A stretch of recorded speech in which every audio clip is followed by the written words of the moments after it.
प्रस्तावित तृतीय उपाध्यक्षमा मलाई साथीहरूले राखिदिनु भएको छ।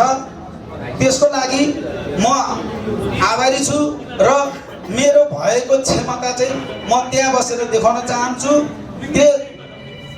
त्यसको लागि मलाई तपाईहरूले साथ दिनुहुन्छ भन्ने मलाई आशा छ। म प्रश्न पार्न चाहन्छु।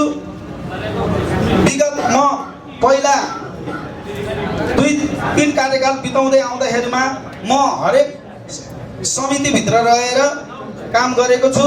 त्यो मलाई पुरा अनुभव छ। म खारेर आएको छु। म हरेक समितिमा रहेर काम गर्दै गर्दा मैले अनुभवहरू धेरै बटुलेको छु।